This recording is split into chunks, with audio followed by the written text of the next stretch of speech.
நீங்க வந்தீங்களா? நான் இருக்கும்போது வந்தீங்களா? தண்ணீர் விட்டு அழுதாங்களா ஒரு அம்மா? இதுக்கு என்ன முதலமைச்சர் பதில் சொல்லுவாரு? நியாயமா நடுநிலையோட போடுங்க. நான் எனக்காக நீங்க போடவே வேணும். அந்த அம்மா என்ன கண்ணீர் விட்டு அழுது?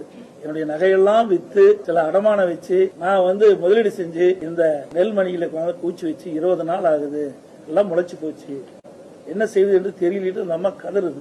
இதுதான் நீங்க ஊடகத்திலையும் பத்திரிகையிலும் போடணும். இதுதான் முதலமைச்சர் செய்தி.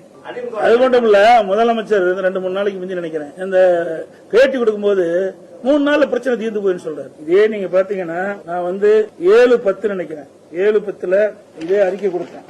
7-10 இவரெல்லாம் செய்வாங்க, சரியா செயல்படுத்த மாட்டாங்கன்னு சொல்லி என்னுடைய அறிக்கையில நேரடி நெல் கொள்முதல் நிலையங்கள் மூலம் விவசாயிடமிருந்து உரிய காலத்தில் நெல்லை கொள்முதல் செய்யாமல் அலைக்கழிக்கும் விடியா திமுக ஃபெயிலியர் மாடல் அரசை கண்டிக்கிறேன்னு அப்பொழுதே கொடுத்தேன். 7-10 கொடுத்தேன். என்ன தேதி? 22. எவ்வளவு நாள் ஆச்சு? நான் கொடுத்தல் வேகமா துரிதமா நடவடிக்கை எடுக்கப்பட்டிருந்தா இந்த நெல் மணிகள்லாம் மழையில் நனைஞ்சு முளைச்சிருக்காது, விவசாயிகள் பாதிக்கப்பட்டிருப்பாங்க. நான் எச்சரிக்கை கொடுத்த அப்ப கூட அப்பவே இந்த அரசு கண்டுகொள்ள. இதனால விவசாயிகள் கடுமையா பாதிச்சிருக்காங்க.